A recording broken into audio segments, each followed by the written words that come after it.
let's give some basics or some things I want to do inquiry from the others. Walk me through the Santa Fe Institute. What was it about the time at the math? And this was in the late 90s. So they're not going to hear me on this part, right? We're going to do it both ways? It will not be on the video, but we do have you recorded. Fine. Remember, when you're answering on these questions, I'm not in the shot, and they're never going to hear my voice. So a little bit you got to repeat in your answer, you got to repeat what my question was. Oh, a little bit. Okay. Santa Fe Institute. Why, when you're at the top of your game on Wall Street, do you decide to finance, which was at the time, or endow, or become the donor or sponsor, however you want to say it, for what was considered the most cutting edge group of mathematicians in the world? Action.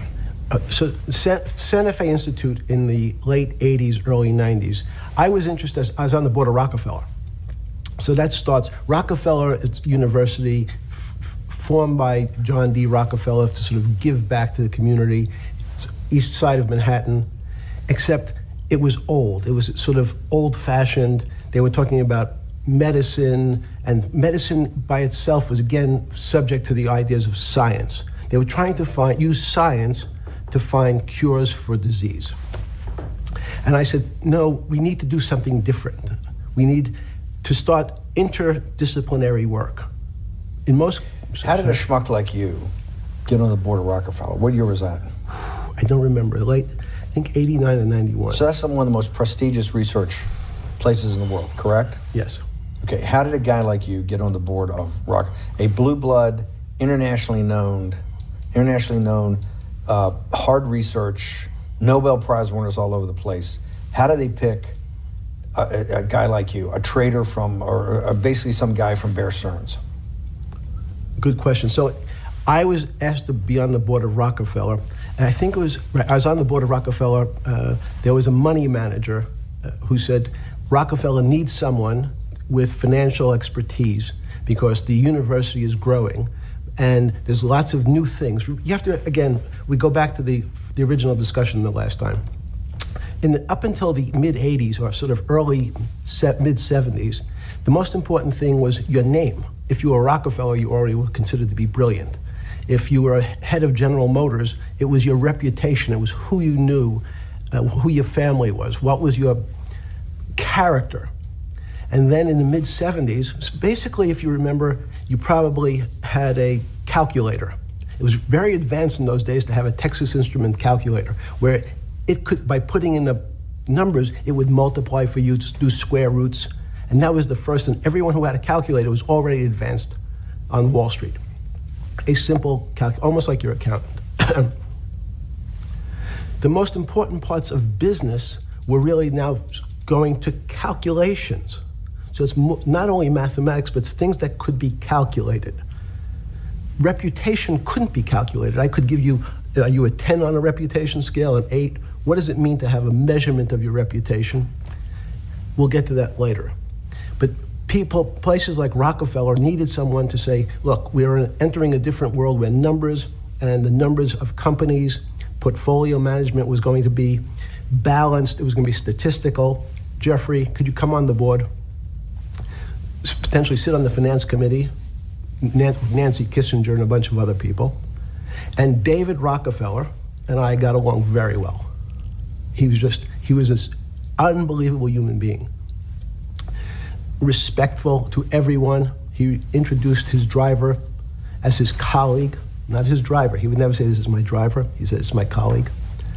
And David started to explain to me world politics.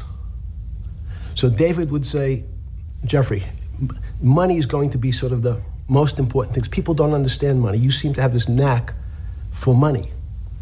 I said to David, tell me about your life. What was the worst and the best part of your life? So David said, when I grew up, everyone knew I was a Rockefeller. They didn't know that my father told me he would not leave me a dime. No money. But every time we went out to eat, me and my 5 friends in school, they would leave me the bill. They would expect me to pick up the check because I was a Rockefeller. And he said, I was chairman of Chase Bank. And he said, I remember like it was yesterday, one of the headlines in Time magazine said, David please fire yourself. So he thought that there was a world that existed that would be a combination of both politics and business and leadership. What do I mean? He formed something called the Trilateral Commission. The Trilateral Commission is some spooky stuff. People said it was something, the Illuminati, there's some mystery about it, people that ran the world. It was politicians, but David said most countries, the politicians get elected for 4 years or 8 years, separate from the royal families in England or in the Middle East. Someone's there for 4 years and then they're not there anymore. The most important people to have stability and consistency would be businessmen. So he formed this Trilateral Commission of businessmen and politicians from 3 major continents. So it was the North Americans, the Europeans, and the Asians. So he said to me, would you like to be on the Trilateral Commission? Now, I was 30 years old, 32 years old. I said, great. And he said, well, you have to fill out this application so they have your bio. And I looked at the list of people, and it was Bill Clinton, former president of the United States, Paul Volcker, every great leader in America, the Asians, the Japanese, and with a very long description of their history. And they asked me to fill in what I would like to have written. And I wrote Jeffrey Epstein, comma, just a good kid, which I thought was funny, nobody else did. So in answer to your question, at that time I recognized around the world that monies and currencies were not really well understood. But again, it was only numbers. So numbers, and I'll get to the fact that it was bad thinking. Numbers are very good. Are most people that you meet, even on a Trilateral Commission, when you meet most people, do you find most leaders financially illiterate, economically illiterate? Most political leaders don't come out of a background of finance. Most political leaders come out of a background of being popular. So in some of the countries, in some of the African countries, for example, they might have been a military person. They were a general. Or in our country, they would have been an actor. The knowledge of money they don't have expertise, they have no degrees in finance. They really, and this is one of the major problems, their expertise, if they have any financial knowledge, is of their own checking account or bank account and filling in their own taxes. So many world leaders who don't really have a financial underpinning make fundamental errors when it comes to money on a country or institutional level. Let me give you an example. If you, Mr. Bannon, if I said your assets increased last year, you'd say, that sounds pretty good. And I'd say, what does that mean to you? You'd say, well, I have more money. I guess I'm wealthier. I'd say, yes. And if your debt increased, would you feel wealthier or poorer? You'd say, well, I don't want to have increased debt. I don't like the idea of that sound, increased debt. Now, that and world leaders understand when their assets go up, they feel better. However, institutions like banks, things that people don't really understand are financial underpinnings of banks.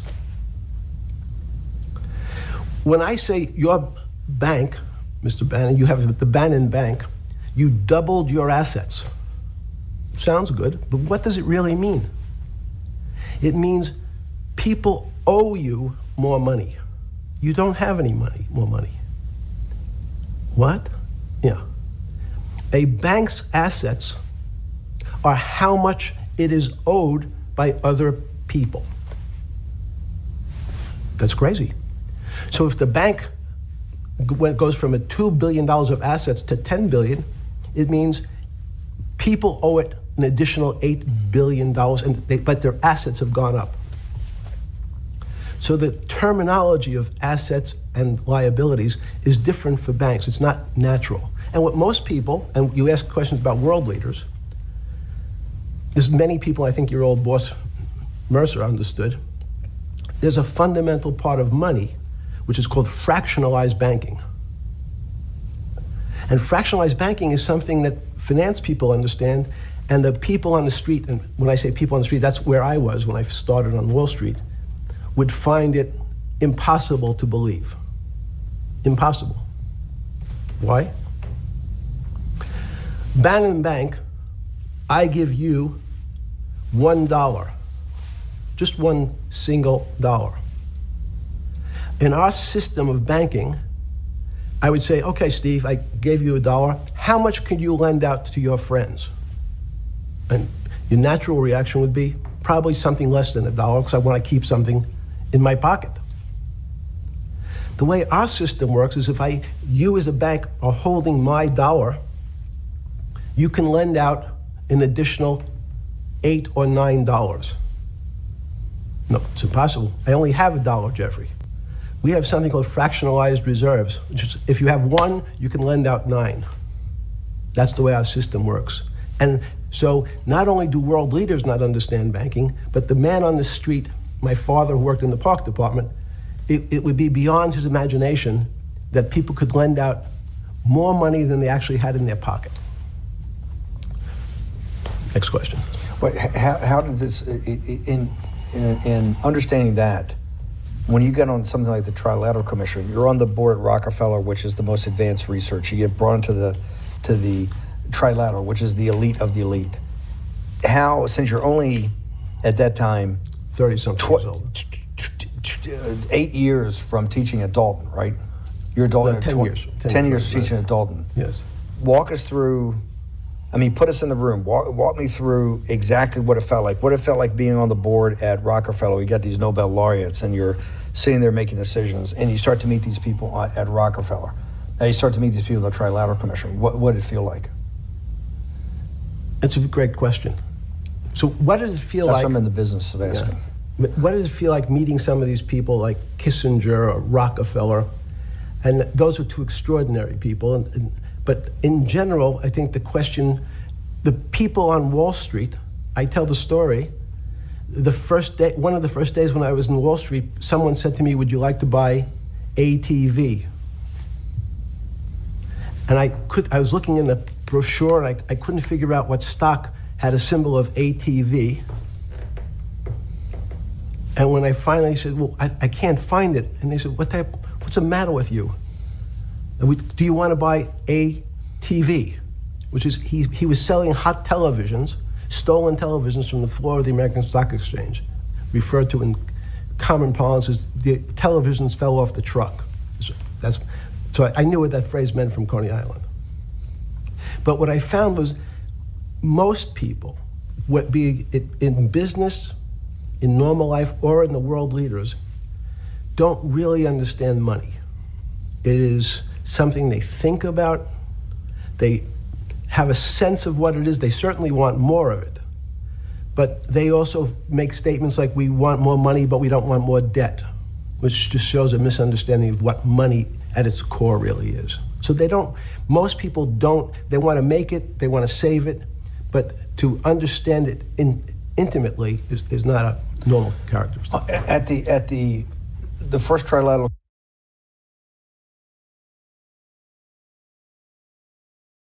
or something?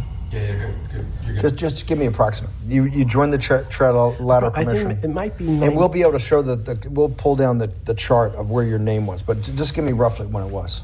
I think it could be 90. I don't remember. Okay. Let's say early 90s. Yes. When you got on the Trilateral Commission and had the first, do you remember where the first meeting was? It was in Tokyo. In Tokyo. In what hotel? I would like to say the Hilton, but it's probably not. And it's a 3-day, 4-day? Give me some 3-day event. And walk me through the whole thing. Speeches. It starts with a dinner. Just walk me through it. It was boring. You couldn't possibly think it was boring. It's bullshit. It was boring. You had to be stars in your eyes. No. Did you fly over privately? Yes, but it wasn't my plane. So it didn't count? No. You fly over. Yes. And it was who were the first, like when you first met those leaders, you had to be wowed. No. You're 10 years out of Coney Island. No, I'm not wowed by people of position. I'm wowed by people of great ideas. And I don't care if it's the bus driver. I don't care if it's the student I had who has teeth coming out in Well, every these guys direction. have to have great ideas. They're the leaders of the 3 great continents of the world: North America, Europe, and Japan. No, many of these world leaders become world leaders because they're popular and they were able to get votes, or they were able to convince people to vote for them. I learned later. Many of them were just good at what they did in terms of politics. Remember, world leaders are politicians in general. They're not scientists, they're not intellectuals, they're not great thinkers, they're great politicians. At the first Trilateral Commission meeting that you remember in Tokyo, sometime in the early 90s, do you remember what were the big issues of the day that they were talking about, and what did you think about it? Yeah, in fact, it was funny because they were talking about inflation, and they were worried that what would happen, how do you control inflation? And as a mathematician, I didn't understand the concept. I don't understand the concept today. How's that possible?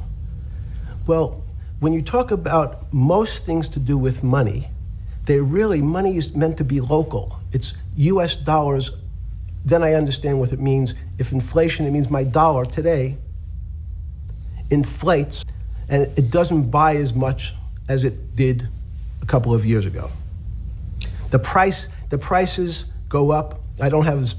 It seems that everything is great, but in fact, my dollar is shrinking in value. If you, and you're the financial genius here. I'm just a lowly M&A guy. Sure. If you let me finish the thought. Go ahead. So if you're in America, you can feel inflation. Your salary's gone up, but you can't buy the same car. In fact, it starts to feel weird because the value. That's why I wanted to ask the question then. This is my point. Sure. The people who live and breathe this, the central banks, have been haunted by the specter of inflation since the late 70s. Yes. First off, tell our audience, how did that happen? The two great financial events in the 20th century, I'm not going to get to the 21st, were the Great Inflation in Europe after World War I, the Great Depression, the hyperinflation in Germany that led to the rise of Hitler, and then this inflation in the mid-70s. Before you go over explaining inflation, why is this specter of inflation always the central thing in central bankers' minds? Because it goes back to the first concept I said, the weird concept of fractionalized reserves. The system is not well understood. And most systems, in fact, are not well understood. We don't know how our digestive system. Stop. This is impossible. This is impossible. The world banking system, the world currency system, the world monetary system has to be so well understood by the Greenspans of the world and the Bernankes of the world and you, right? The currency traders, the guys making billion-dollar bets every day. The legendary guy on Wall Street in the late 90s, Versallen Brothers. Lou Ranieri? No, the guy that wrote the money. Michael Lewis? Liar's Poker?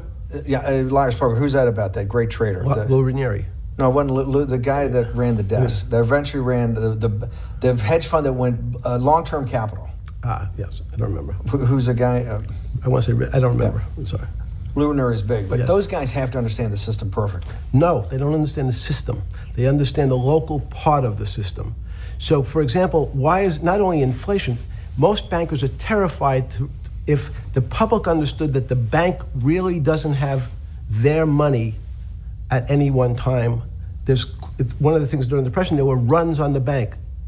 The reason the banks don't keep much money in the actual bank is they assume that not everyone's going to want their money on the same day. So it's not really the fear of inflation. The fear is a run on the bank. Everybody wants to take out something that doesn't really exist.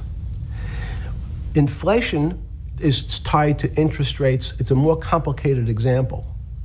But when your money doesn't buy the same amount of product this year than it did last year, if it buys less and less, like it happened, you used the term hyperinflation. There's certain countries that are not managed well, like in Africa at the current, a $100 billion bill, $100 billion bill in Zimbabwe is worth 1 American cent. That's the perfect example of hyperinflation. It goes up, it doubles every day. So people are afraid that their value in the system starts to break down. But so if I said to you, does your doctor understand your body system? You'd say, well, I hope so, because I want him to keep me healthy. But you could have a kidney infection, you could have a heart attack, you could have a broken knee. There's lots of pieces of this system. And in fact, when you ask the question, very few doctors understand your entire body. There's a specialist for your knee, there's a specialist for your polynoidal cyst, there's a specialist for your head, and now we have specialists in different areas. So and I'm going to get to your first question about Santa Fe Institute. The world economy and your body are both comprised of little systems interacting with each other and making one big system. This is what's stunning for all the little guys out there, the populist movement, the little guys that haven't had a pay raise in 30 years. They think that these elites, have everything. The guys in the room making the decisions, the party at Davos guys.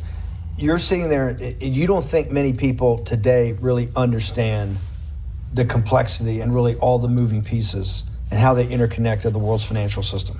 No, not only don't they understand the complexity, and that goes back to Santa Fe Institute was an attempt of trying to see if there was a way to mathematize, formularize, or algorithmically understand what the term complexity means. That goes back to the original question. Complex systems are complex by definition. But there's not necessarily, it's not one level of complexity. We might say, well, our fingers are complex, the movements, the muscles of our hands, but it's not as complex as the blood system. Now I have a circulatory system. I have systems on top of systems, so that there's no one group of or person that really understands the way the body works. There's no one group that understands the way the financial systems work. You might understand U.S. bond market. Now, you've asked about the trade of long-term capital. That was a bond fund, very small part of this very complex system. So the goal of the Santa Fe Institute was to see, is there a way to get in, somehow understand how complex systems interact? Fast forward, Steve, to today, where Google and these other engine companies, the other tech companies, are trying to build artificial intelligence. The strangest thing that they've found, one of the strangest things, is that the systems that they design, this artificial intelligence, which a lot of people have heard about, is they design a bunch of systems. They're called neural nets. The term simply taken out of brain work, neurons in the brain. Nets because they actually look like a net. They put in some inputs. The computers work, spit out an answer. Sounds normal to you. It's because you're thinking about that calculator you had in 1976 on your desk. When you ask the person who designed the system, how did it come to that answer? How did your neural net, can you show me the calculations? They say, no, we don't know. We don't know how the thing we designed actually came up with that answer. That's pretty strange. They take the same neural net now and they put it in front of a video game. No learning, nothing. They said to the computer, they say, sit in front of your video game and learn how to play. It seems the computer learns better than any human in history, faster than any human in history, beats any human in history, but when you ask the designer how did it do it, no one knows. It just did it. So that's the first little touch of things that we already have gotten to a place where we don't understand it and we built it. On Sunday afternoon, September 14th, 2008, where were you? Sorry? It was the night they put Lehman Brothers in bankruptcy in London. I was in jail. Seriously? Yes. So the financial crisis of 2008 happened when you were in jail? Yes. Oh, this is going to be so amazing. This is going to be so amazing. I take it you didn't have your Wall Street Journal dropped off to you in the morning, your Financial Times. No. How did you hear about how did you hear about, because I want I forgot about this, but yes. I'm trying to get, this is going to be amazing. This is, let's go back and do that again. Sunday afternoon, because I want to find out about people, the geniuses understanding the complexity of the financial system. Because I think the best example we have is the financial crisis, the crash of 2008. Sunday afternoon, September 14th, I think it was, 2008, is when they were working feverishly in Midtown Manhattan at the Lehman Brothers offices and at various law firms around town, and with the Secretary of Treasury in the Federal Reserve, what they're going to do with Lehman. They decided they weren't going to save it. And so they prepared to put it into bankruptcy at the open of the market in London the next day. How did you hear about what was going to happen to Lehman Brothers, and what did you immediately think when you heard that it was going to be put into bankruptcy? I'm glad you asked that question. I was in solitary confinement September 14th. And again, some of the public stories about the wonderful time I had in jail and my work release, which didn't come till months after. I'd been there since June in an 8x10 cell with a bed in the back, a 6-foot bed in the back, a chrome sink with a toilet attached to it, and a little piece of metal sticking out that was supposed to act as a table. Now, since I was in jail, there were no books.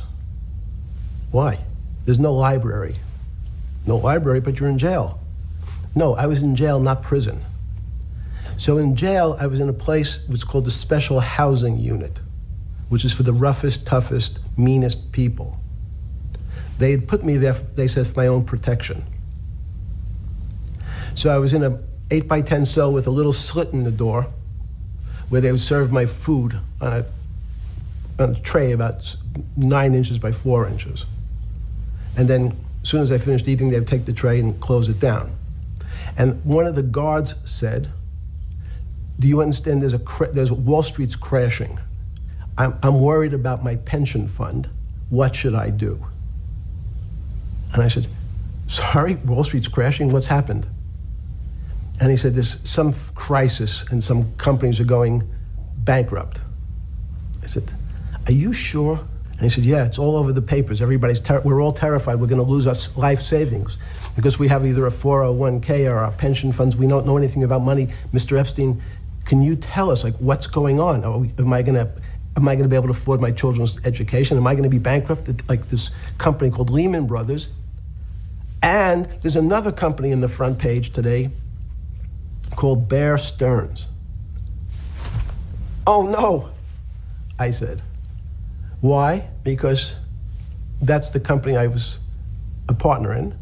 And in fact, that was a company I had a very large investment in. So, as a great story, I didn't have my Wall Street Journal, but in the early mornings, you're allowed to make 2 phone calls, collect. And when you pick up the phone, you can dial a number, and when the person picks up, they say, you're getting a call from the Palm Beach County Jail. Will you accept reverse charges? And the person either says yes, and the call goes through, or the person says no. The person I had called was Jimmy Kane, the president of Bear Stearns. And I said, tell me what's going on. And so that my knowledge of the financial crisis happened with Jimmy, who was at the center of the storm, telling me about what Lehman had gone under, and they were trying to figure out a way, should they bail out Bear Stearns? Did it strike you at the time of the mess you had made of your life to be in a situation that you're one of the greatest financial minds in the world, looked at by world leaders and asked your thinking by the most prominent and important people in the world, and here you are in solitary confinement. You got to make a collect call to somebody. Did it strike you at the time how how all the threads of your life had come together and put you in a position, or you had put yourself in that position? No. So it never struck you when you had to make one of your 50% of your collect calls that day, you call the president or the head of the CEO of Bear Stearns, the biggest financial event in your life is taking place, of which one, every important person in the world would be seeking your opinion. Number two would be a once-in-a-lifetime opportunity to apply your craft. Number three, it would be a once-in-a-lifetime opportunity to make money if you were smart, and obviously you're smart. You're telling me here, truthfully, that it never hit you at all of how you'd ended up in a place where you had to make a collect phone call from a jail cell that was 6x9 with a steel bed and your food being passed in through a slot. The question you want to ask is, who was the other call to? Okay, who was the other call to? The other call was to my friend at J.P. Morgan, who was then, I didn't know it at the time, trying to buy Bear Stearns. So at one point, I had two phones. It was difficult because they're afraid people are going to hang themselves with the phone cord. So they don't actually come together and they're pretty short. So I was actually going between two phones talking to Bear Stearns and J.P. Morgan at the same time. So I found it amusing. And it never struck you about how to end up in a situation like this? No, that would be probably means I would be too self-aware. You can't possibly expect me to believe this. I know. I don't believe it. You're telling me that during that day, you never had a moment. You sat there and go, what the fuck have I done with my life that I'm in a 6x9 jail cell when I should be on a trading desk, or I should be in my $250 million greatest townhouse in New York City, taking calls from the king of Saudi Arabia, the president of China, the head of Russia, the president of the United States, to save the world's population from a financial debacle. You honestly expect me to believe that that never happened? You're suggesting I was somewhat depressed, and how could this happen to me? I'm not saying depressed. I'm saying a moment of awareness of how could I get myself into this situation. No, I would just say how strange that this happens. It's strange. I'm wearing a jumpsuit and flip-flops. What color was the jumpsuit? Brown. Brown jumpsuit. Yes. I notice I don't see you in a lot of brown. No. Brown jumpsuit and flip-flops. Flip-flops, yes. With no access to books, no access to newspapers, no access to anything. You had lived on information. Except my Almond Joy bars. I had extra Almond Joy bars. Did you eat Almond Joy bars and things like that because you're afraid of what the cooks did to your food? Yes. Is that because of that you were in for the crimes that you were in for? No, it was just in fact, I was... Is it because you're wealthy? Yes. How did you know that? Well, people would constantly come, if I was passing by or have to go for my medical, people would either ask to borrow money or make some other types of comments about... In the beginning... What were the comments? At the beginning, what were the comments? It serves you fucking rich guys right that you're here next to me. There was nothing about your crimes? No.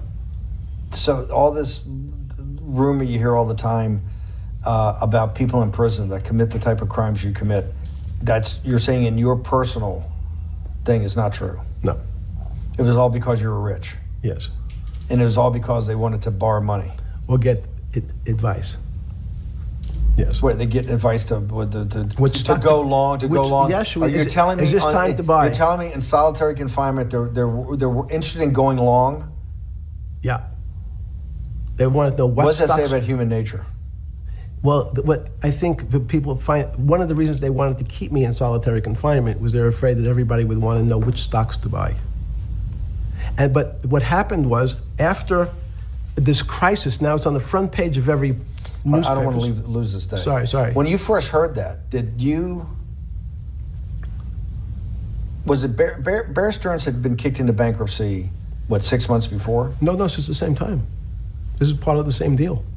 I thought, no. Bear Stearns, they saved Bear Stearns and didn't save Lehman Brothers. That's right. it. 6 months before they had bailed out Bear Stearns. but Bear Stearns was still a zombie, A shell of its former a self. former self. But they had quote unquote saved it. They admit. Why did they make the decision in your mind? Why did Hank Paulson in Bernanke what's this concept of moral hazard? Explain to the audience what moral hazard is, and why did they save Bear Stearns 6 months before, and why did the smartest guys in the room decide not to save Lehman Brothers? It's a good question. The real issue is I'd have to go back when you have these systems to the way your doctor responds to any type of emergency in your body. If they might decide to save your kidneys and let your gallbladder go because the gallbladder is less important to your overall system. If at that time, even it's not that long ago, the boogeyman was when said, well, what really happened? Jeffrey, what really happened? What is this financial crisis? And, some of the progressives and the right wing blame it on the banks. It was the banks' fault. And it's the fault of this very esoteric, unknown concept of derivatives. It was really the derivatives that caused this financial crisis because the derivatives got somehow out of control and in the Mickey Mouse. And that was the way you started your road to a billionaire went right through derivatives. Yes. But derivatives were not the cause. Derivatives were not the cause at all. It's like saying your hair was the cause of your heart attack because it was on top of your So head when what you was fell the down. cause? There isn't, let me say, there's no one specific cause. These are system collapses. So many times when they have to make your death certificate, when you say, well, what did he die from? They'll say heart failure. But if you say, what was the cause of his heart failure? Well, he had low blood pressure, his sugar was high, he was diabetic, he had all these other problems. But they say, no, we need a word on your death certificate. Did he die from brain damage? Did he die from heart failure? That's the financial crisis. People said, well, what caused it? They wrote on its death certificate, derivatives. But derivatives are not a fundamental cause of anything. Was it Sunday or Monday? I take it was Monday morning when you made your two collect calls and you were talking to Bear Stearns on one hand and Morgan Stanley on the other. JP Morgan. That was Monday morning. Did you, Jeffrey,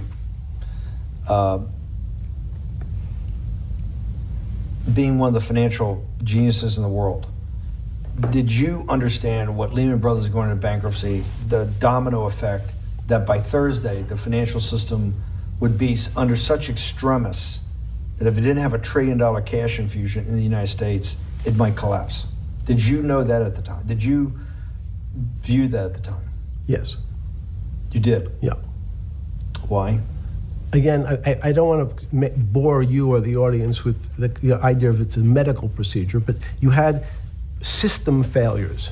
So you'd recognize that if I said to you, did you realize when your father was on the ground and he was clutching his chest and he couldn't breathe, it was a bad situation and he could die. That's how I saw it. Did you immediately think about the commercial paper market? I mean, the mechanical triggers that actually you had to blow through these circuit boards. Did you know the circuits? Did you understand the circuits? Or did you have a concept of the circuits that were going to get blown through? Yes, but only because of an analogy to a body. And in fact, from my telephones against the wall with my little metal wires, because the next day I talked to another person in Washington about the issues of what I thought was happening, and I made the same discussion about the... They were at the Treasury Department? Yes. So in a 6x9 cell in... The phones were outside the cell. In Palm Beach County, California? West Palm Beach, Florida. West Palm Beach, Florida. This was your juice diet. West Palm Beach, Florida. West Palm Beach, Florida. West Palm Beach, Florida. You're making a call to Washington, D.C. to talk to some deputy secretary of Treasury. Someone in Treasury. Right. Someone in Treasury. Right. And that does not, the night before you go to bed, it doesn't dawn on you at all. You never have a moment of self-reflection that, how did I end up on this metal cot when I should be at the center of things? No, I had a telephone. So I said, I can talk to, it makes no difference where I am, in fact. I'm still talking to the same person if I was at my home in Palm Beach. But I'm the here in difference jail. Home in Palm Beach. I can dial my own phone. That's bullshit. No, but you can also make 1,000 phone calls. Here you got to make one, and he's got to take. Think how much better that was. I had to decide who was the right person to call. That was unusual for me, because I would have called 20 people. And before. what was the advice you gave you? I said, you have a sick patient, and it's very much like a sick patient in the emergency room. You can't think about it like your car. People in normal walks of life think about money and things as a machine. And unfortunately, so if your car breaks, cars are always easy to fix. My jets, my cars, if it breaks, I know it can be fixed because it simply follows the same pattern. If this part breaks, you replace the part and the thing works again. People and the financial system are not machines. They can't be fixed the same way. You can't simply take out the put some more juice into the commercial paper market, and that's like replacing the carburetor on the car.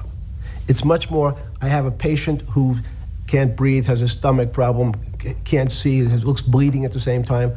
What do I do first? I have to think about it as a system. Where's the most logical place? What's the most dangerous place? If your heart stopped, we have to start your heart again. In the equivalent to the money market, why do I have to start your heart again? I need to get your blood flowing.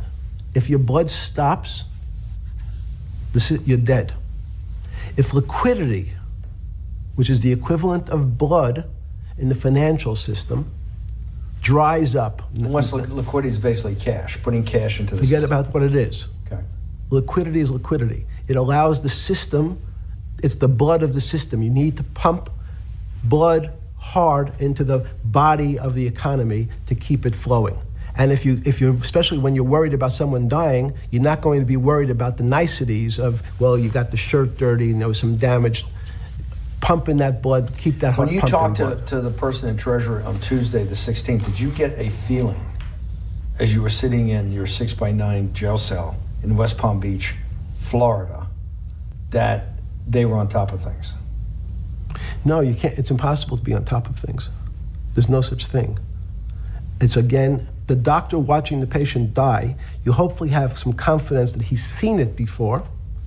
He recognizes that there are some steps he has to take first before he bandages the guy's finger or worries about what shoes he has on. So you hope that the people in charge, your doctors who are working on the emergency patient, have enough experience and, frankly, judgment to try to keep the patient alive. Did you think that they had those things, patience and judgment? They had pretty good judgment, and you needed a lot of luck, just like in the dead patient. You need to, hopefully you put that blood in and it's not too late. And you make some mistakes, but you have to know you're gonna have to give it a shock. In the run-up to the September crash of 2008, yeah. I guess you weren't occupied with finance. That whole summer, how long had you been in jail? Went to jail June 30th. So the entire summer? Yes. Before you went into jail, you were still very active in the financial markets? Yes. When I say active, you trade currencies every day, you trade stocks every day. When people, I don't do any. Someone like you, or you give advice to people to trade stocks or trade currencies. I don't trade every day. I think that's, like Woody Allen said, you can't beat the bank. So I try to pick my spots. George Soros picked his spot when the pound collapsed. This would have been a great money-making opportunity that passed me by when I was in jail, but that's not how I think. In the run-up to that, in the spring of 2008, that's when Bear Stearns got in problems, I think, in the spring of 2008, and they decided to bail it out. Did the Bear Stearns guys talk to you for advice at that time, in the big crisis in Bear Stearns? No, but see, again, unbeknownst to most people, and it's easy to blame people for the financial crisis, like you'd blame someone for giving your father the drink before he had his heart attack.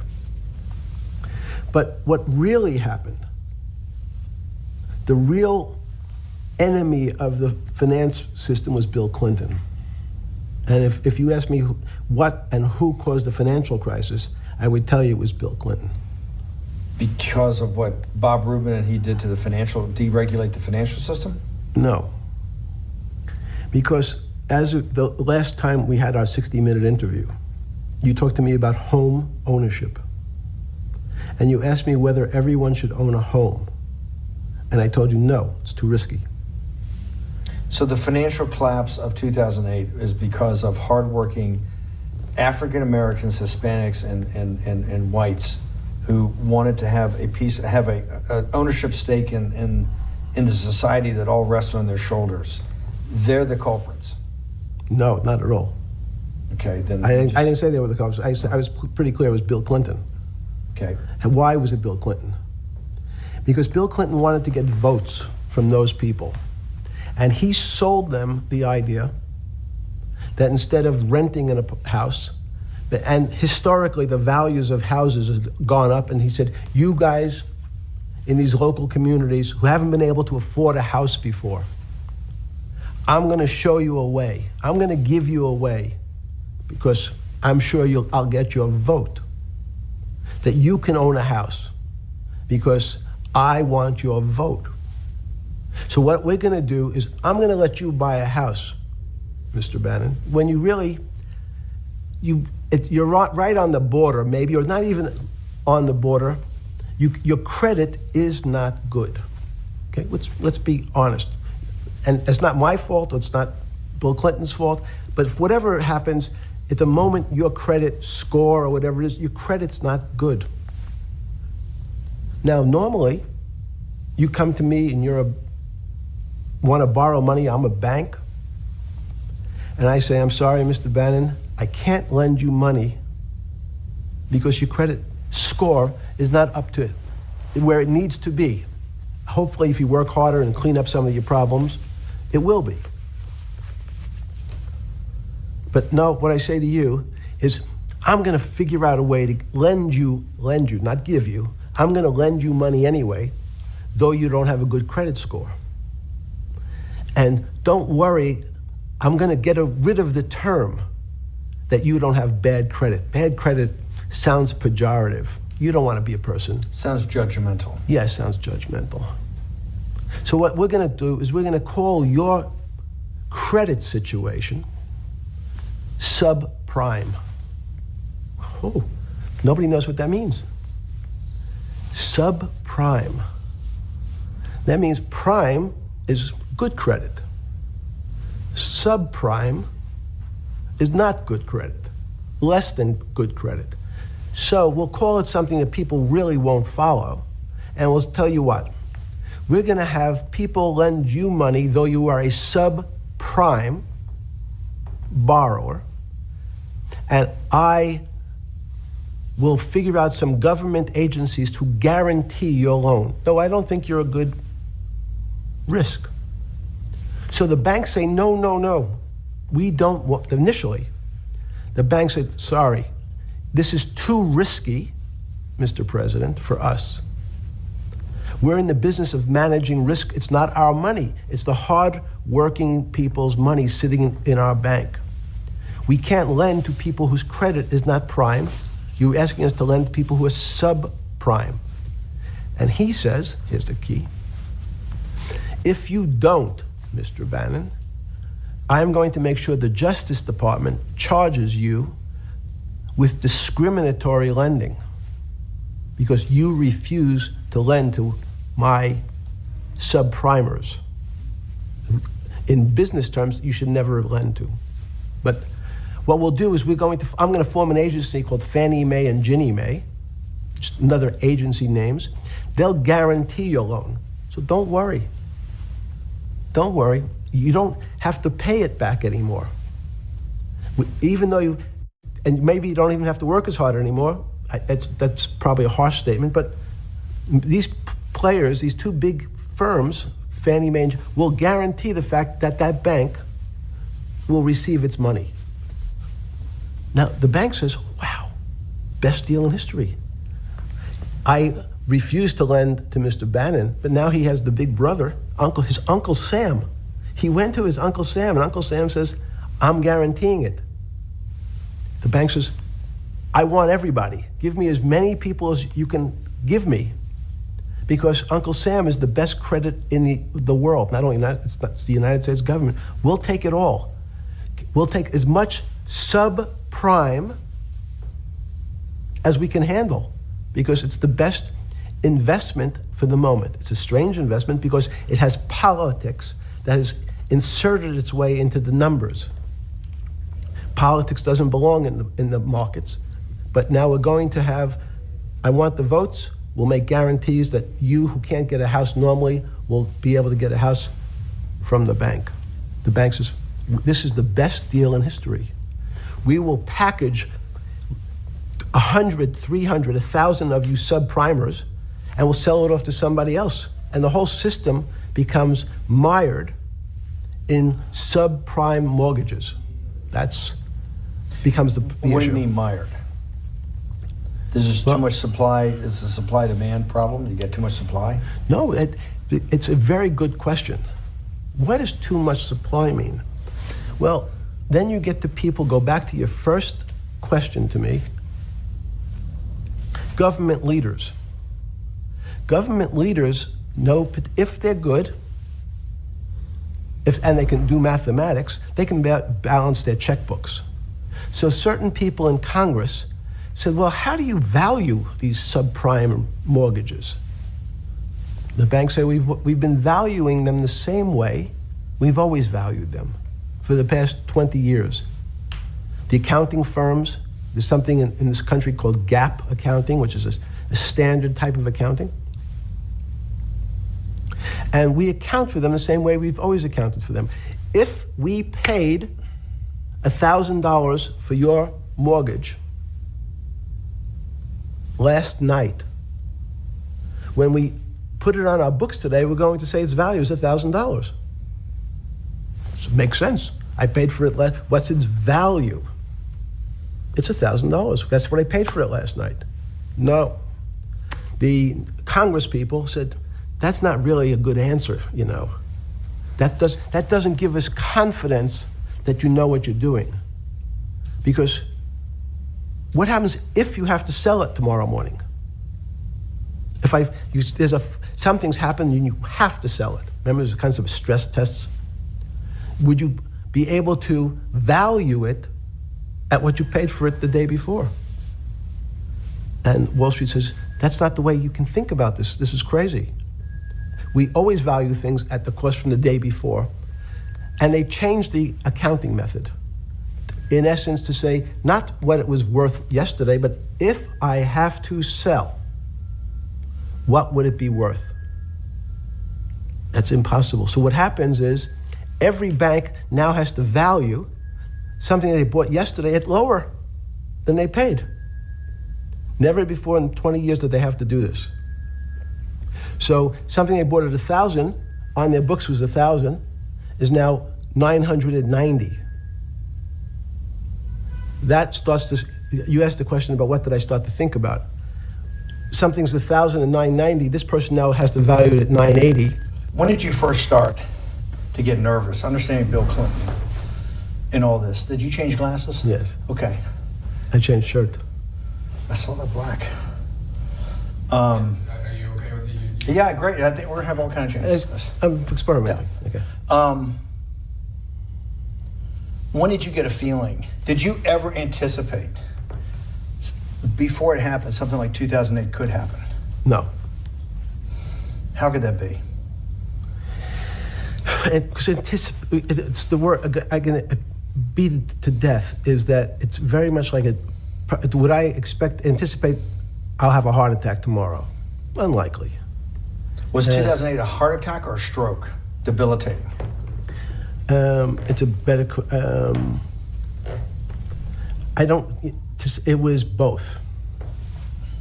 But why was it both? Because in fact, as I said, the blood was getting dried up in the system, and the head, which is sort of the central bank, wasn't working.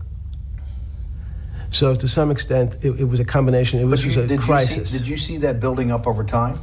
It's always been lurking in the background. I mean, if you have an older parent, would you say it's possible? Did you anticipate him having the heart attack today? No, you hope things are going to go better and maybe they'll fix it up.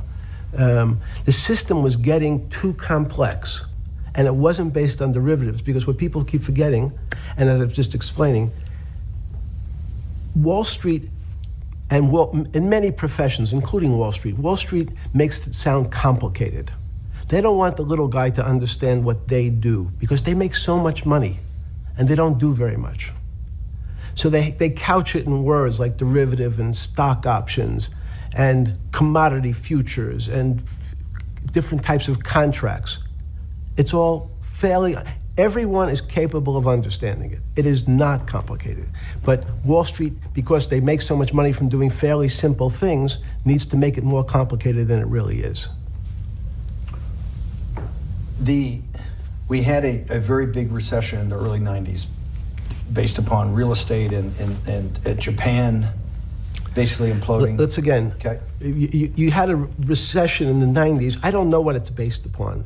It's always interesting to look back and say, separate from there's certain triggers, like in the 70s there was a... What do you think it was based upon, the 90s downturn? It's clearly there was a huge downturn. No, I know there was a downturn. That's what I know for sure. I don't. That's a fact. That's all. Everything else is sort of speculation about why did he have that? I understand that, but there's some speculation that has 0% probability of being true, and there's others that have 90%.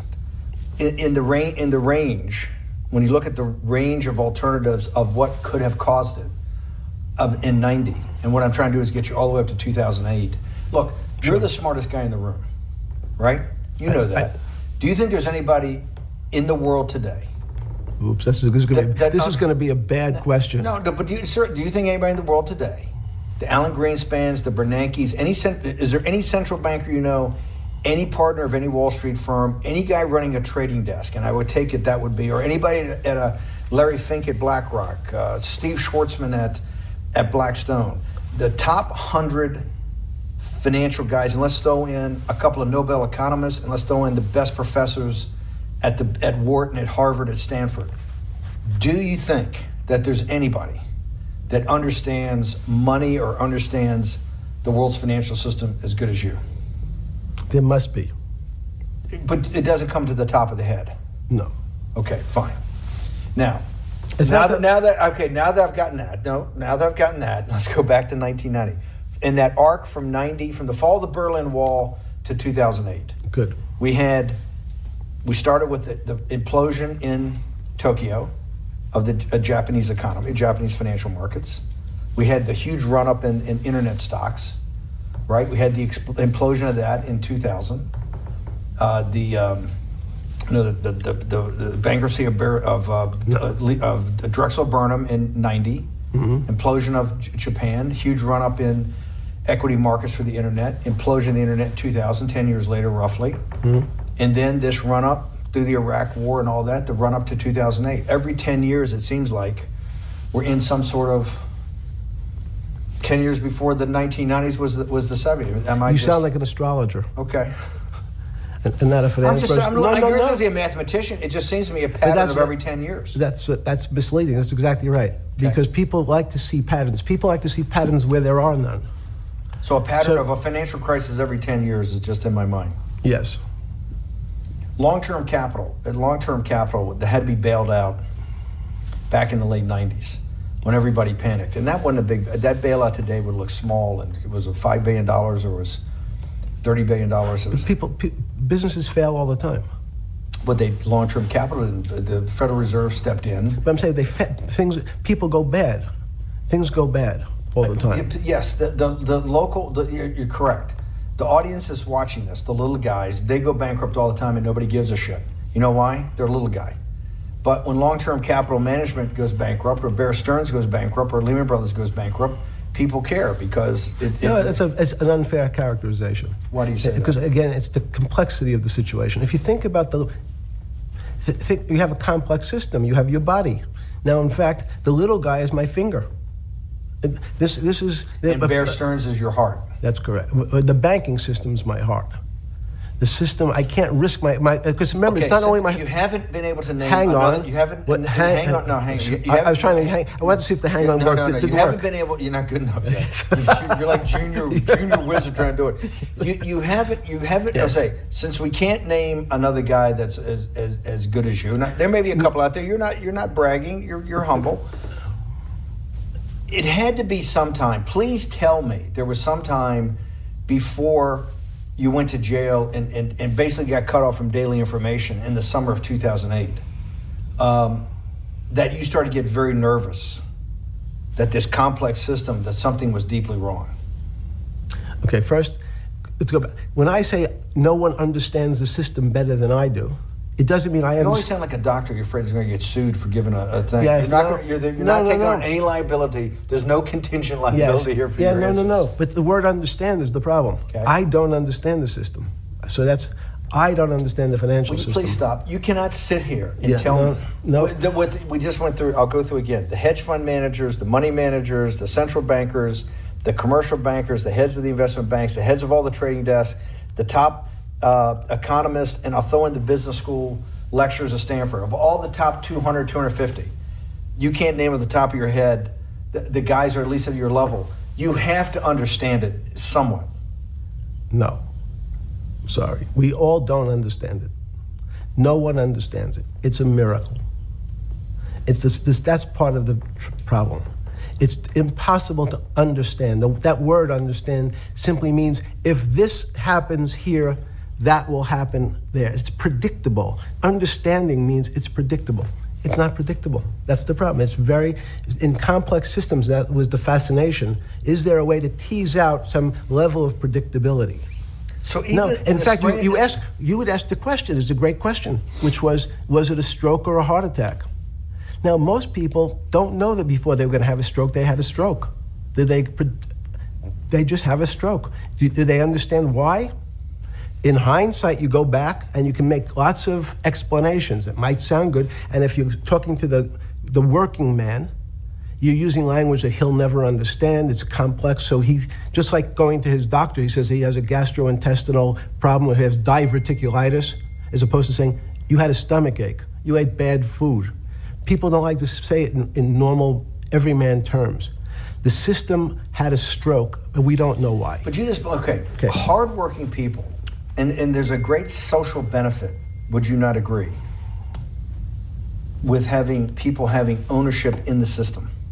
When you say ownership in the system, it doesn't mean... Let's start over. Okay. So flip Sorry. over your phone too, because Yes. I don't want anyone to see Yeah. on your phone.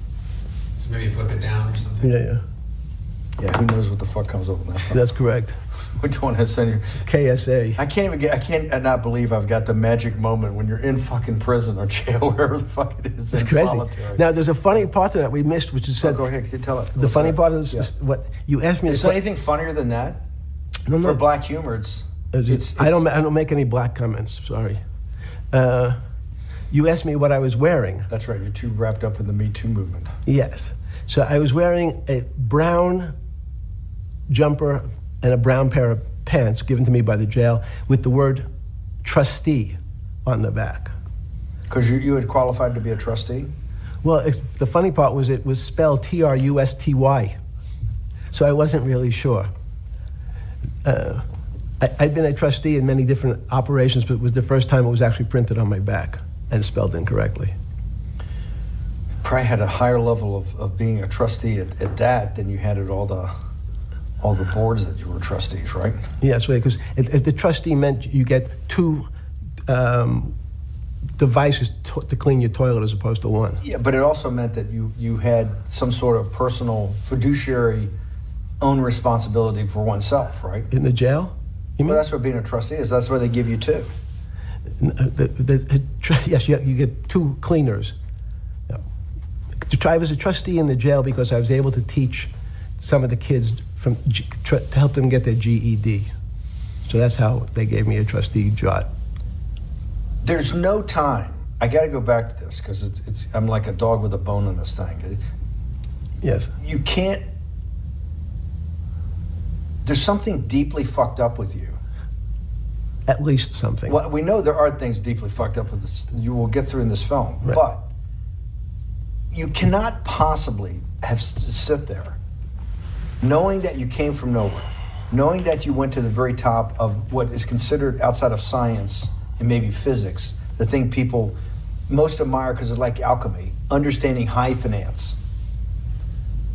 To sit there in what will be the defining financial crisis of our time, like Black Friday and or Black Yes. Monday, whatever it was, in the Great Depression, and be there at that exact moment, triggered in part by a firm that you used to be a partner in and knew intimately well, and it created much of your initial net worth because of, and know that you couldn't, someone who lives on a phone, right? Yes. Because you do live on a phone, right? Correct. You had to make just 2 collect calls. You cannot tell me sometime during that day you did not have that conversation with yourself of how the fuck did I do this to myself to put myself in West Palm Beach in a 6x9 cell with a metal fucking bed with a brown shirt that said trustee spelled wrong. So did I find it amazing that I was there? That's a Not better- amazing, and I don't want to say it was not funny. Oh, I thought it was. I wasn't funny. Right. But Not amazing. it was incredible. Incredible in what way? This- Incredible, like how do I do this to myself? No. It's as incredible as me sitting here in this house. They are both just 2 sides of the coin. That's how I think about it. That my life today is incredible. Do you consider yourself a stoic? No. I consider myself a hermit. Stoics are not very happy. Being a hermit then, being in that 6x9 cell, being in the cell qua the cell was not the problem, right? Correct. What was the problem? The eating the almond joy bars. Because you couldn't eat the food. No, right. But remember, my life is. Did that ever strike you that I can't eat the food because somebody might have done something to it? I gotta live off an almond joy bar, 1 a day or 2 a day or whatever. How many ever sneak in a day? No sneaking in. Your 1 almond joy bar, it did not hit you at some time? How the fuck did I do this? No. Let's go back to the spring of 2008. Were you so wrapped up in your personal issues at the time you were not spending enough time on the financial markets, or were you deeply involved in the financial markets like you normally were? In No, the spring of 2008? I was involved. And you, so we're saying that the smartest guy in the room didn't see it coming. No, of course The not. bankruptcy of Bear Stearns, you just thought was a Bear Stearns problem. You didn't see it as systemic. I know you keep harping on it, but it's not. Because you're a mathematician and understands systems. I- It seems that anybody that understands that they had a systemic problem, you would at least be the first on the early search radar. If you're not going to see it, then I'm really afraid, because that means that I always assume there's at least a set of guys out there that have some sort of sense that something's not right. Imagine the guy who has a stroke or had the heart attack. When you ask him, did you feel funny the day before? He's going to tell you, yeah, I didn't feel right. Something was off. I didn't feel right. I had my stomach was right. I felt a little dizzy. I felt a little weak. But if you asked him that day before, do you think you're going to have a heart attack tomorrow? He'd say, no, I just feel a little weak. I'm a little dizzy. My stomach hurts. So these systems, and that's the issue of complexity. What complexity says is that, in fact, everything seems to go along, and people have seen it. One of the great examples of complex systems is sand dunes. In fact, the sand keeps building up. People have seen some, and all of a sudden, one more sand drop, and all the sand starts running down the hills. That's the way I see the financial markets. When you funded Santa Fe in the early 90s or late 80s? I believe it was early 90s. I can get back to you. But early 90s, Santa Fe was funded for the study of complexity theory. It was math. So let's back up. So why did I buy a ranch in New Mexico in 1993? So that gives you some sense. So I would have funded it in 1990. Los Alamos, which was the high energy lab up in New Mexico, was losing all its scientists. And Los Alamos, it was where Oppenheimer and where a lot of the nuclear weapons program, the bomb. That's where the original bomb. Manhattan Project. Manhattan Project was Yes, sir. as Los Alamos, and you bought your property out in New Mexico to be near that? Yes, because the scientists were going to be, they cut the funding for high energy physics. But the people who worked in Los Alamos would still be in the Santa Fe area. They cut that because this was the Cold War dividend, right? I don't remember exactly why. It was because, again, people thought that physics and high-energy physics really wasn't that important. Because that was about nuclear weapons. No, it was because they decided, which may be not right, this was the same time that Murray Gell-Mann came up with the term quark, Q-U-A-R-K. He picked it out of an old poem, the word quark. But it was mysterious. So they were starting to understand in the 90s that our world of the physics world, there was things that were just unexplainable. They called it strange things. You gave it a name. You gave it some characteristics. You called it had charm, was one of the terms. It had a charm. It had a flavor. It had a color. But no one, Mr. Bannon, understood what it was. Just like the financial system. And you wanted to investigate that? I wanted to see if we could build tools so others smarter than me could help investigate it. And that was the beginning of your concept of the Santa Fe Institute? Yes. And Santa Fe Institute was founded to do study in this type of... Can these areas of strange things be described by some form of mathematics? So that's what I'm trying to get at. The foundational thought, the organizing principle of Santa Fe, yes, in the high physics lab at Los Alamos, right, which had been the headquarters of Manhattan and the Trinity Project, right, the bomb. Yes. So you're talking about the elite, the high priest of physics. Of physics. Yes, sir. Which high priest of physics, some subset of that is also mathematics. Yes, they're both similar. Project out. One of the tools you want to do is to make sure that in this complex system, the finance system, I'm doing a lot of this for philanthropy and a lot for the good of mankind, but also to be able to understand this complex system, the most complex outside of maybe our body, of the financial world. Yes. Did they create tools, or were you smarter in than the mid-aughts 15 years later than you had been then because of work that was done at Santa Fe? No, it was great. But in fact, most of the money, most of my philanthropy in the area of can you describe things that appear to be unexplainable by mathematics, and can you fund people who have new ideas? And unfortunately, when someone thinks they've been able to, there was a man, Stuart Kaufman, when they think okay, I figured out how to be able to predict the unpredictable, what appears to other people to be unpredictable. But my system, in those days it was called genetic algorithms, can predict what things will happen, then they all want to make money. So they use their systems to try to figure out, they know they have figured out the way to make money because they figured out the unexplainable. They try, they go bankrupt, and we start again. So with a cold view, what I've come to realize is that the attempt to mathematize, formularize, or what in your prior world, to understand what really is, in today's world, still unexplainable, is impossible. They're miracles.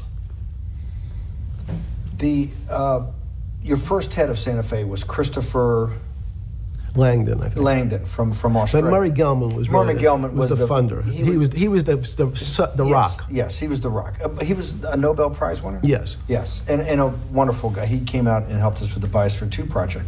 He came with Chris Langdon. Yes. Chris Langdon was the operator, the day-to-day guy. Chris was doing artificial life. Right. Murray tried to lead his own artificial life. Yes. When Chris came to Biosphere 2 for the first big conference we had in 1994, he was one of the most impressive guys there among all the world's elite. Kew Gardens, the Lawrence Livermore Lab, the labs at Sandia, all the major universities, Lamont Doherty, all the big Earth observatories, Woods Hole. What set Langdon apart, I thought, and the reason I invited Santa Fe to be part of it, was Langdon actually made a presentation that everything, and he was making this to scientists, a lot of marine biologists, a lot of people that are just beginning, Wally Broker and people who were just beginning the study of climate change, at that time called global warming, that he made this compelling presentation that everything's really mathematics. Yes. It's all just back to math. And you have to, all these experiments you do, you're not, one of the reasons they're not considered by the high priest in physics as being real experiments is that they don't have a mathematical basis to it, and everything has a mathematical basis to it. Langdon seemed like a radical visionary. What happened to that concept? You go back 350 years. So you have Isaac Newton, you have Leibniz. From move forward, you have people like Heisenberg and Gödel, and what every one of those mathematicians and philosophers came to understand is that there's numbers can describe certain things, approximate certain things. But in fact, trying to put measurements and numbers on other things that are really unexplainable is folly. 300 years ago, they said that unexplainable realm was God. And people who attempted, in fact, to explain the unexplainable, who said, yes, I understand the unexplainable, were charlatans, they were the occults, they were the astrologers, they were the con men. Alchemist.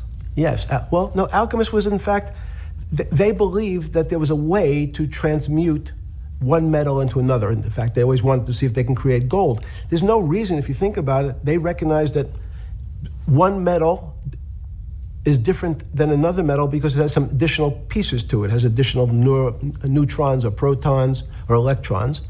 So because they thought it was a machine, they believed it was a machine, if I can take 5 protons and add 5, that gives me 10, I should be able to get gold. Or move everything around inside these systems, the molecules transmute one molecule into another, and if this molecule I've transmuted it into is gold, I'm a rich man. It's back to money. But there's something strange happens. Isaac Newton says, this is really weird. If I want to push a ball on the table, I have to touch it. Maybe I have to blow on it. But I actually have to push one side of the ball or the book to move that side. I'm pushing here, and obviously this thing is what appears to us humans to be solid, so it moves as one thing. But the only way to get something to move was to touch it or put a force against it.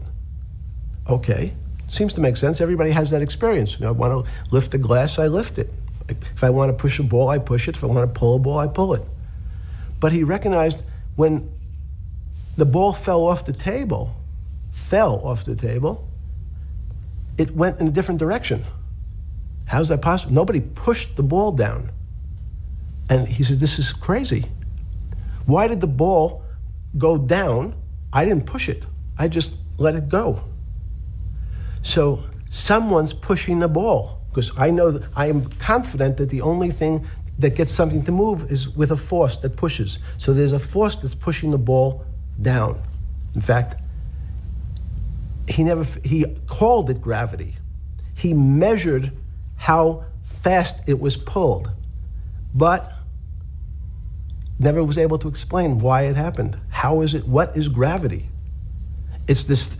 Everybody says, well, why did the ball fall to the ground? Because gravity took it. But what's gravity? That's, as Feynman would say, that's the name of the thing. We have no idea what it is. This goes to Santa Fe. They were trying to explain the unexplainable. Can we measure? Can we figure out a way to predict the stock markets using these types of chaos complexity? Before we get there, let's walk back through it. Let's go back to Newton. Sure. Pre-Newton and then Newton. What did Newton solve that for millennia up to Newton had not been solved? And then I want to go forward all the way to Santa Fe, what they were trying to solve. Let's start with just 2 or 3 of the basic guys, but let's go with Newton. What pre-Newton, it was what? And then why is Newton such a genius? In such a, in the, I think mathematically they told me one time, I've seen there's been 115 billion people roughly that have lived on the earth. And of that 115 billion, Newton. Are you sure that's a number? That sounds a lot, very high. We only have 7 now. I think in the history of the earth, I think I'll pull up the stat for you, but I think it's 115 billion people. They figure that probably is inflation. That's why you have lived on Earth. But he's one of the handful of the most important. What did he solve for? Why is he so important for how we live today? And then we want to go through Leibniz and the other 3 other major ones that get us to Santa Fe? Well, it's a long journey. This is the heart of what we're trying to do. Let me take a bit of a detour just a second. What if you went to high school and the last year in your high school, you took calculus? So Isaac Newton sort of invents calculus. Well, that sounds invents, mathematicians.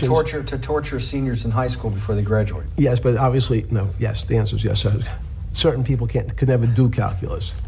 Why is it? Why is calculus so?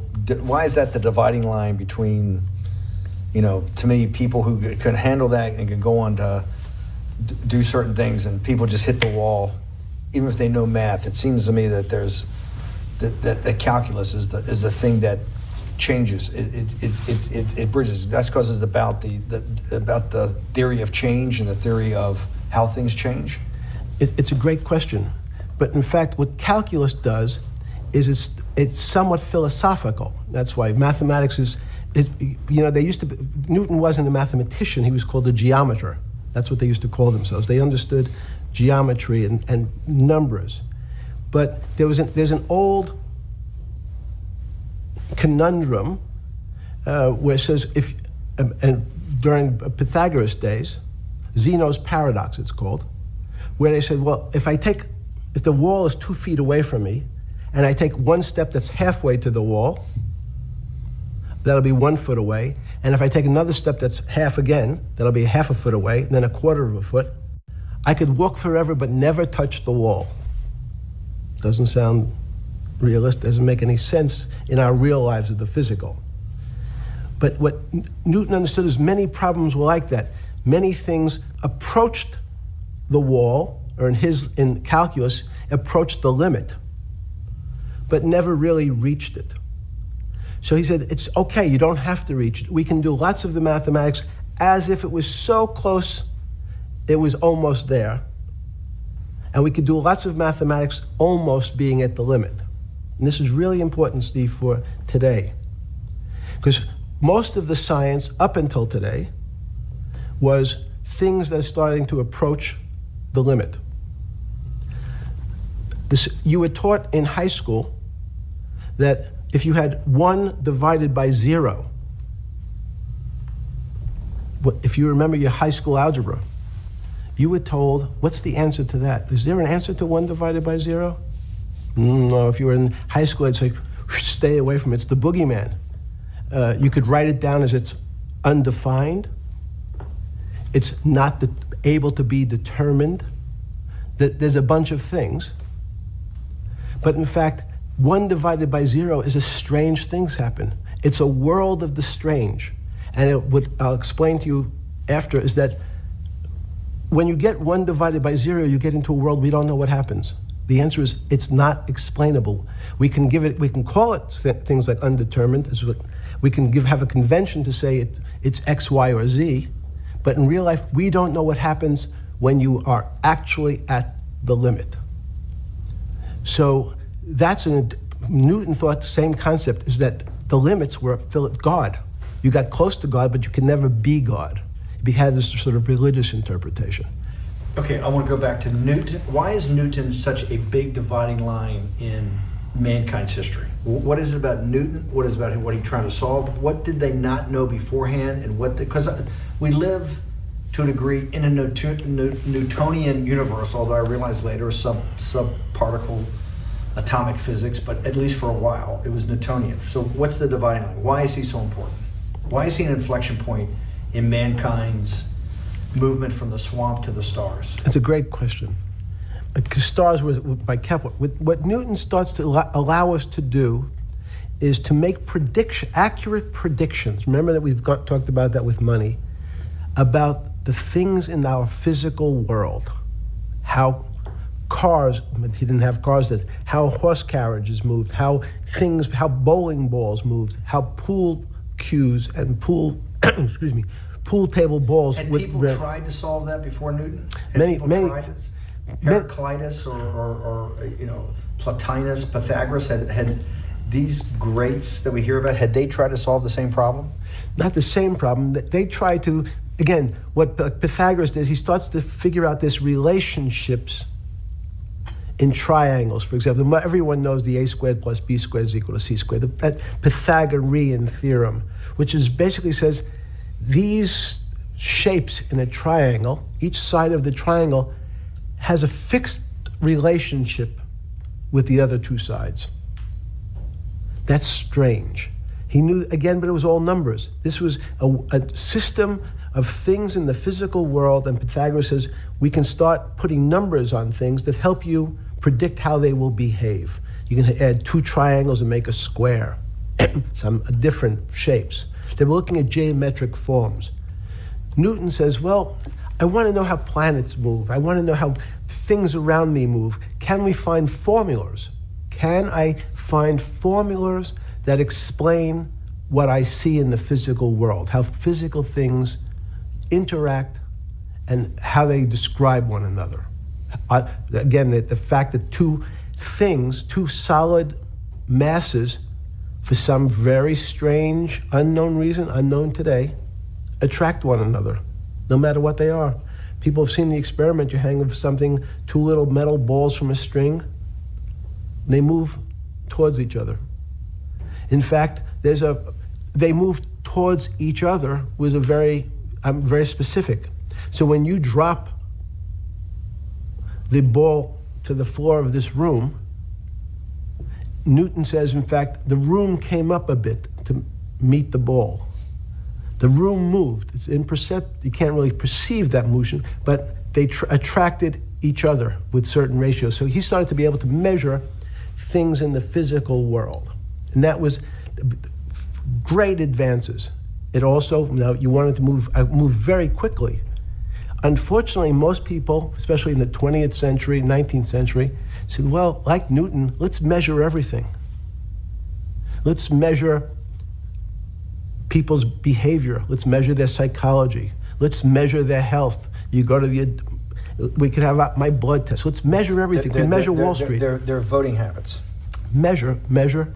Can we put a number on how much I care for my wife? Could I put a number on how I feel? And we tried, unfortunately, we try to mathematize the finer things in life, and then recognize that there's things that, unfortunately, just fall outside. Schrodinger wrote a very famous book about what is life. He was trying to figure out a way, can he describe the difference formulaically between things that are alive and things that are dead? The answer is no. The things that are alive in my world are miracles, not magic. Magic has a bad connotation, trying to hide things. You don't believe in the spirit or the soul? That's what animates people, is your spirit or your soul. That's no. Have you ever seen someone die? When they die, their spirit leaves. Their soul leaves, no question. So There's no question to you about no that. question. There's no question to you that there is some animating life force within us that leaves when you're dead. Yes, in fact, I refer to the soul. Obviously, there's certain the questions in the past, even because during people would normally think you were soulless. So, thank you. But have you talk about you actually believe in it, and have done some thinking about it is pretty shocking in its own right, isn't it? Well, again, mathematics. Leibniz thought. So Newton was at Cambridge, and he was the head of the math department, right? He's a professor, essentially. Yes. But Leibniz, was Leibniz a German professor? Yes. But what Leibniz said is the soul is so strange because God took chemicals, which is simply the material, like tables, and he somehow made this material able to have a thought. How strange is that? Not only does it have a soul, but some way it was put together that this material substance is able to think.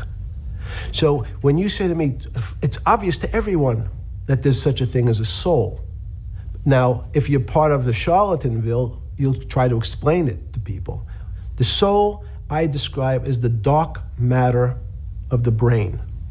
Why is it dark matter? Because in high energy physics nowadays, you hear terms of dark matter, dark energy. Again, terminology, it's a complicated term. Why is it dark matter? Because we can't see it, that's all. What do you mean you can't see it? Well, somehow we see something moving towards this area of darkness. Something, I can see this thing. This appears to me to be empty. It's just black, but I see it being drawn this way. So I say, well, I know if this were matter, that would follow that equation. If this was solid, it would explain the way this particle moves. But I can't see anything here. So I'll just call it dark matter. And I'll say, I don't know what it is, but it behaves as if there was something there. The soul is obvious to everyone that there's something different between things that are alive and things that are not alive. But we have no idea what it is. It's currently unexplainable. I believe we need an entirely different system of analysis to try to figure out. But Sorry. No, with Newton, with all his alchemical studies and things he worked on the spiritual side, Leibniz that just talked about the soul, Schroeder talked about what is life. If a modern scientist or someone that you funded at MIT or at Harvard or one of these things talked in those types of terms, they would be considered to be a wingnut today, wouldn't they? They would not be on the path for tenure, right? Unless they were in the philosophy department. This is exactly my point. We're talking about three of the greatest mathematicians in mankind's history that have really changed mankind. Talking like this, what happened? How do we get to a situation where they could not be in the high physics, they could not be in the mathematics department or working in high energy physics? Good, it's an easy answer. Newton was a combination of mathematician or geometer then and philosopher. And as time went on, those disciplines seemed to move apart. We had philosophy, some of the philosophers can't do math, and some of the mathematicians. And again, mathematicians often break into two categories. People that solve problems, those are more like geometers in the old days, just problem solvers.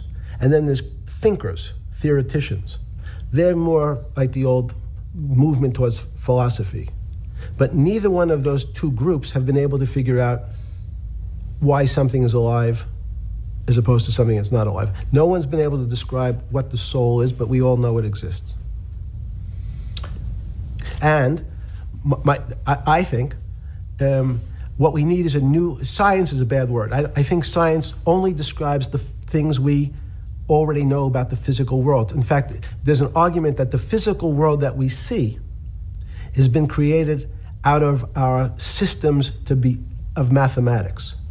Mathematics, everyone knows mathematics describes the physical world much greater than it should, unless my view, the physical world really comes out of conscious beings that have mathematics. So they create it.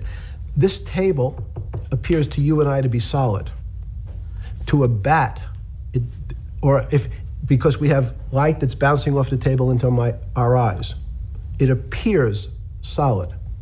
If instead of eyes that responded to wavelengths of visual light, our eyes responded to radio waves, the radio frequencies, it's not different, it's the same type of frequency as light, but different speeds, the table's invisible. We know that our phone works in this room. So the waves are coming through the windows, the waves are coming through the walls. So the walls are invisible to that type of radiation, that type of energy. The walls I can see them because my eyes, a physical system determines that the walls are there. You, with Murray Geldman, you founded, or with the original donor, and had the idea of Santa Fe Institute. In 10 or 15 years later, that effort to study the complexity of systems mathematically. Yes. Was a total failure. Yes. A total failure. Total failure. Why is that? It's the failure of science because, in fact, if to some extent science doesn't describe romance. I don't know why I'm attracted to somebody. I don't know. People are attracted to each other, and everyone has the same feeling. They've seen someone walk in the room, and they say, "Oh, that person gives me a creepy feeling." Science has tried to describe. Science doesn't describe what creepy feelings means.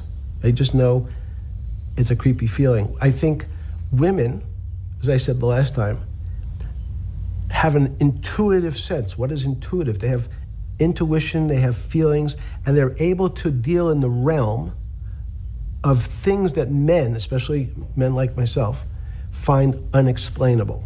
They have women have intuition, men see things a bit differently. Men want to measure everything. Women are not really that interested in measuring. In what you're saying in macro terms, you actually think science, mathematics, maybe ultimately technology is moving to that more intuitive? I think science and math are old-fashioned.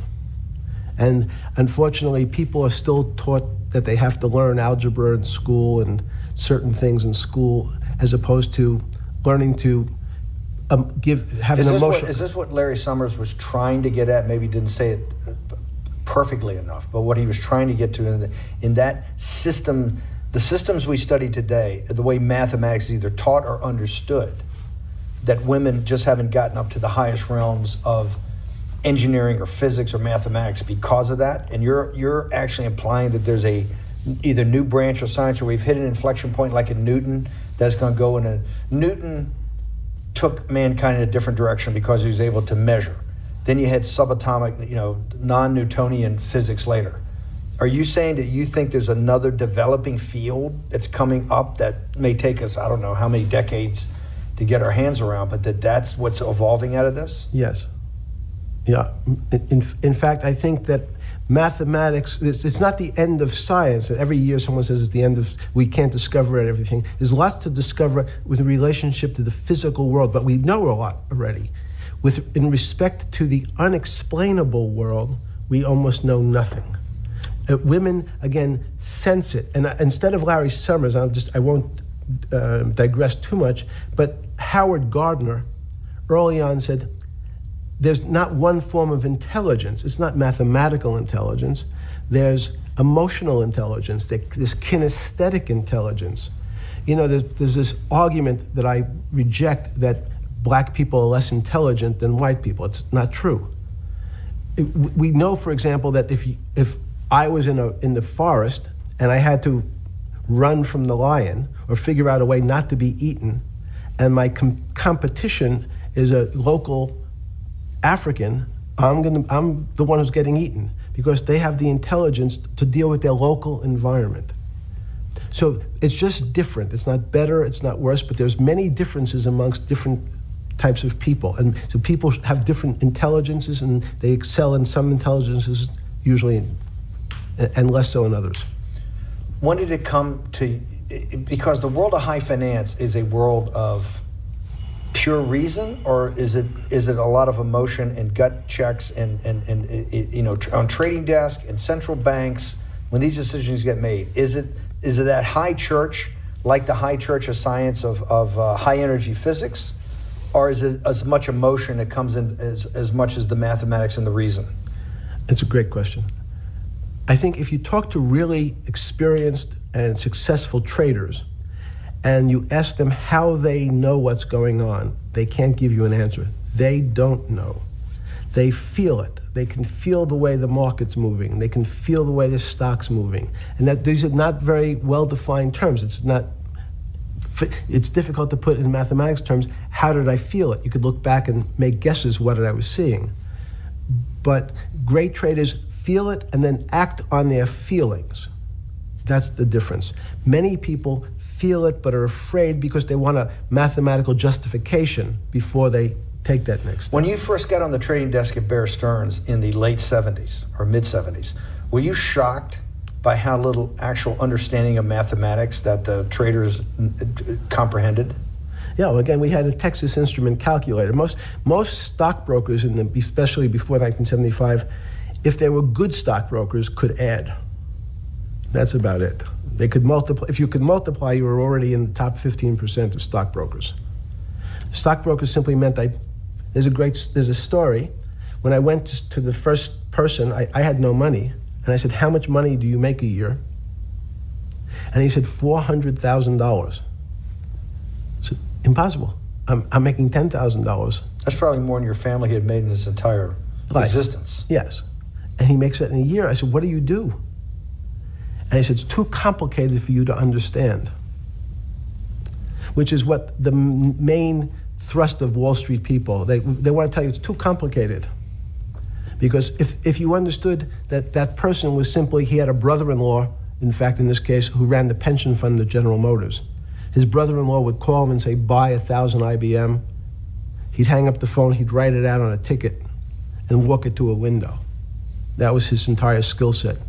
Hello, write what my brother-in-law says, walk it to a ticket window. Give me an example when you were on the trading desk in the early days of Bear Stearns of a time that you felt either complete uncertainty or you saw total panic, where something was happening that people couldn't foretell and that they were like in an airplane cockpit where it's going wrong. Walk us through that. In 1978, I think it was, across the news wires, there had been a collapse of the currency in Thailand. On the other side of the world, had no relationship to me. I wasn't sure where Thailand was.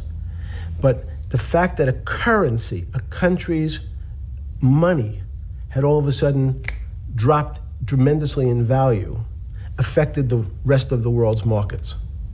And people panicked because they'd never seen that before. A very small part of a very complex system had a shock throughout the whole system. So prices on Park Avenue apartments, the bond markets, the stock markets, every started to gyrate. You know, there's an old mathematical expression that if a butterfly wings in Mexico make the wrong turn, it spins out, and eventually, by the time it gets to Canada, it turns into a tornado. So these are part of complex systems. So yeah, Wall Street in certain parts. Santa Fe Institute was supposed to actually come up with a formula for that, for the butterfly wings. Why in 15 years did you reach the end of at least that experiment?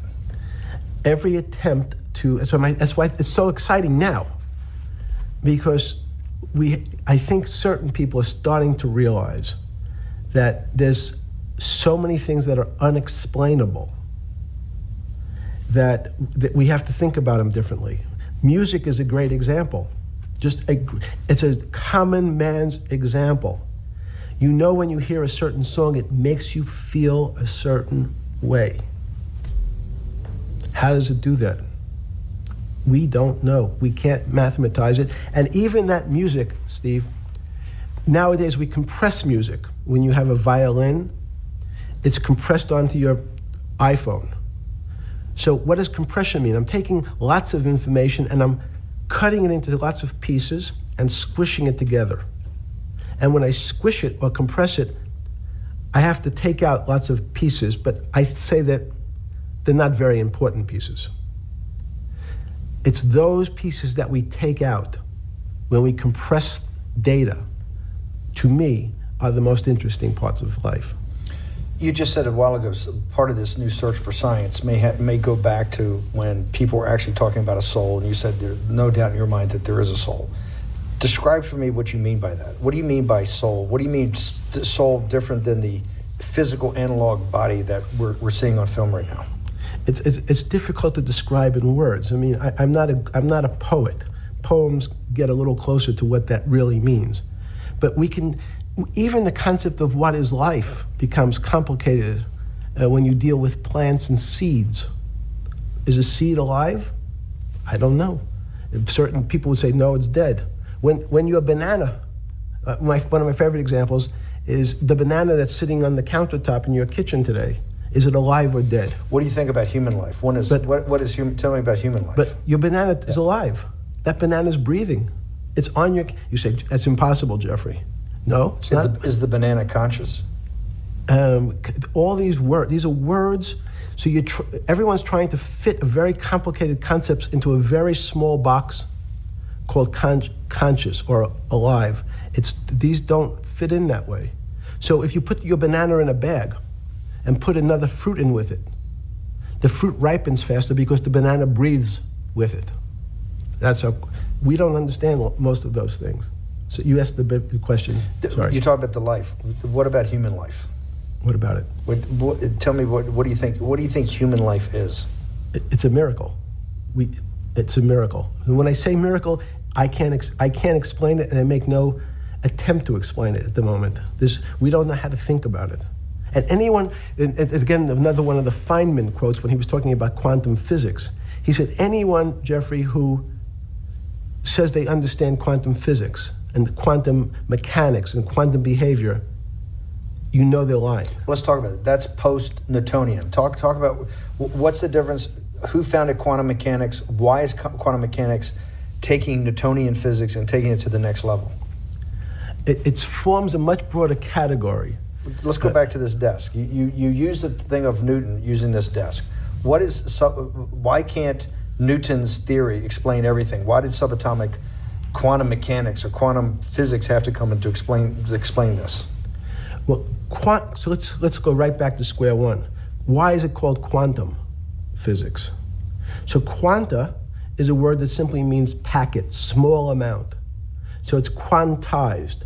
So we recognized, when we recognized that this table appears, another very complicated word, solid to us, it's really made up of molecules or atoms.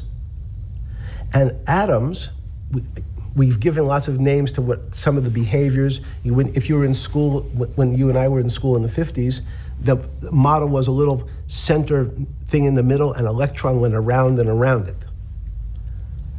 It was seen as a ball that went around and around it. And as we started to look at, say, well, let's see what this ball looks like. I want to be able to examine that little thing called an electron.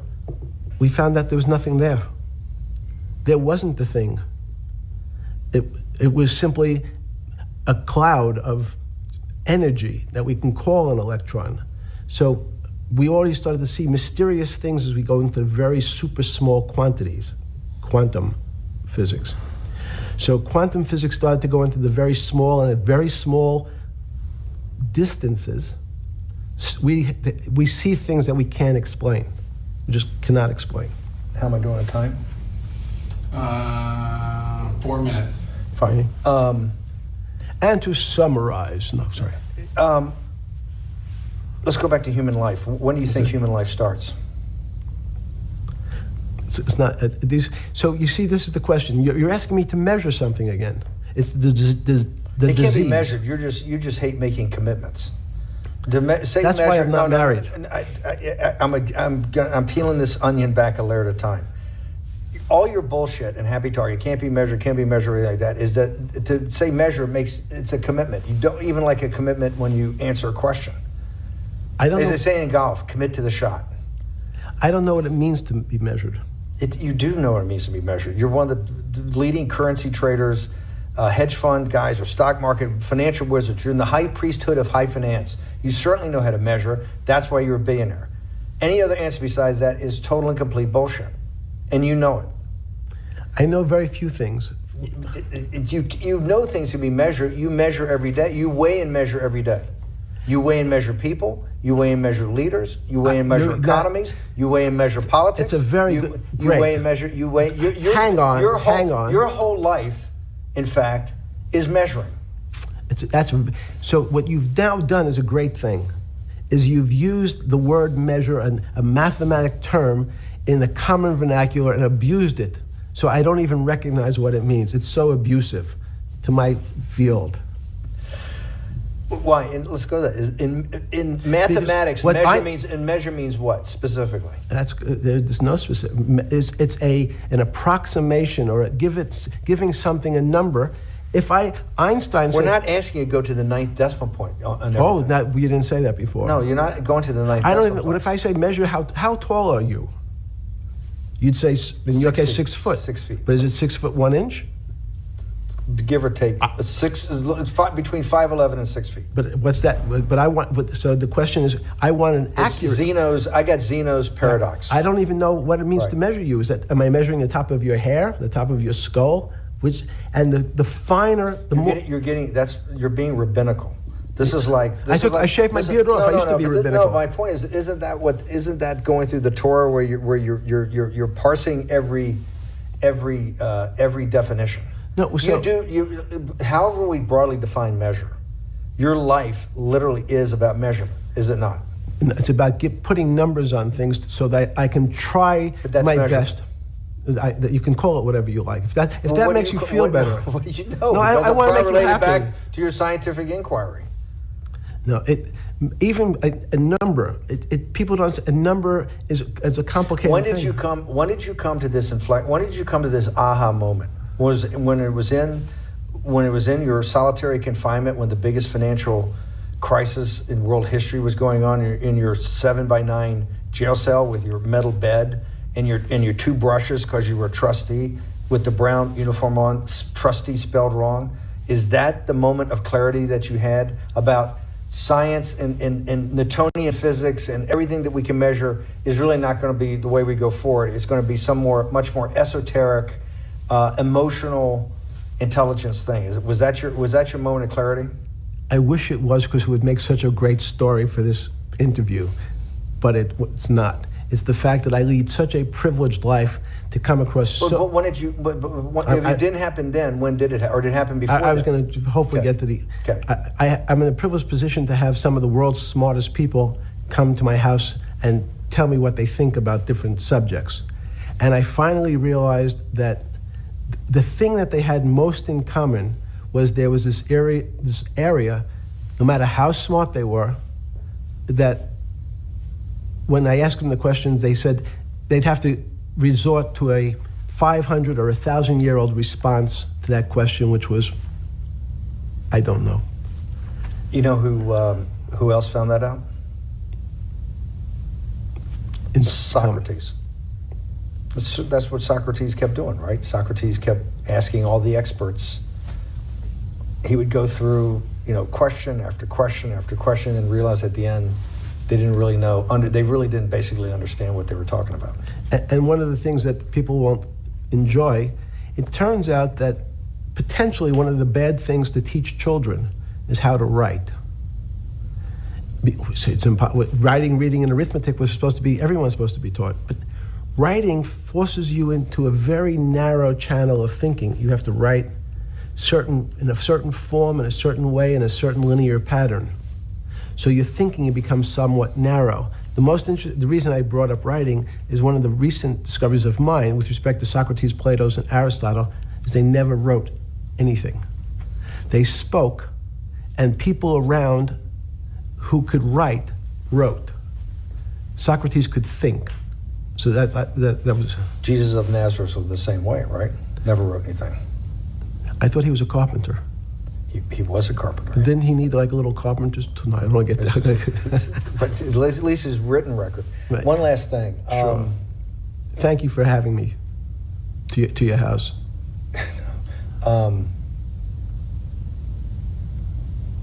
Vegetable juice. Let's go back. Look what vegetable juice does. When did that? The beginning of that. Was there any one aha moment in all these great thinkers? Did it happen before 2008? Was it after? That came up over, I know, many years, but when did you actually realize, hey, something new's got to be developed? Yeah, that's great. Is that because again, I'm privileged enough to have people around me who've given lots of philanthropic gifts to institutions of higher learning, and when I said the impact, how do you judge the impact of your giving? And we sat down and said, no really new ideas have come out. And I realized that, of course, it hasn't come out because we've been looking at using science and mathematics, and it's the wrong tool. It's obvious. Institutions that are set up and try to put forward knowledge and understanding and truth, should they take your money? Derek Bach at Harvard said, taking money for good causes is a good thing. So if Hitler took all the gold out of the teeth of the Jews and said, I want to give this to Heidelberg University to fund the Leibniz chairs so that I can study high energy physics, Derek Bach would say that was fine? Again, it's these questions are questions where good people on both sides, like your Charlottesville, could differ. I don't know the answer to these questions. So tell us the two. Give us the two answers. What the one answer why it shouldn't be, and then the one answer. Derek Bach says, I'll essentially take cash from anybody because I got so many projects, so many good guys, and this is the way I'll do it. So I'm indifferent to where the cash comes from. Money's money. And if I got good guys, I'm the fiduciary that says these are good people and this is good research, okay? I'll take the cash from any source, including you. What's the other argument? Let me give you that. I know in my case, Is your money dirty money? If you live, I just asked a question. Is your money dirty money? No, it's not. So, in fact, why is it not dirty money? Because I earned it, But you earned it. I earned it legally. We went back to this before. You earned Yes. it. You earned it, advising the worst people in the world, right? That do enormous bad things, and just to make more money. So, instead of asking me the question, should you take the money? Because I think it's a legitimate question. You think it's a legitimate question? Yes, no Why? question. Because I think about, I think ethics is always a complicated subject, but I can tell you that with the money I gave to help try to eradicate polio in Pakistan and India, instead of asking me whether that money should be given to these children for vaccines, I think you might want to ask their mothers who received the vaccine, who know their child now won't get polio, and ask them if Epstein should have helped these people. You're a mathematician. If we walked into that clinic where they're giving that money out to these people that are in the most dire straits of poverty and sickness, and told them that the money was coming from class 3 sexual predator? Tier 1. Tier 1's the highest and worst? No, I'm the lowest. I'm the lowest. You're the lowest. Okay, tier 1, you're the lowest. But a criminal. Yes. That the money came from them. What percentage of people do you estimate? I understand you don't like probabilities. Do you estimate would say, I don't care, I want the money for my children? I would say everyone said, I want the money for my children. Did they know where the money came from? I think if you told them, if I told them the devil, 100%. the devil himself. The devil himself said, I'm going to exchange some dollars for your child's life. Do you think you're the devil himself? No, but I do have a good mirror. It's a serious question. Sorry. Do you think you're the devil himself? I don't know. Why would you say that? Because you have all the attributes. You're incredibly smart. You remember the devil is somebody knows smart? The devil's brilliant. You read Milton's Paradise Lost. No, the devil scares me. Satan is at the number 1 or 2 archangel, and the reason he goes to hell and leads the rebellion is because he can't be the top guy. And his thing is, I'd rather reign in hell than serve in heaven. I saw that in a movie once called American Dharma. I don't remember who said it. Okay, we have to go. Okay, good. Okay.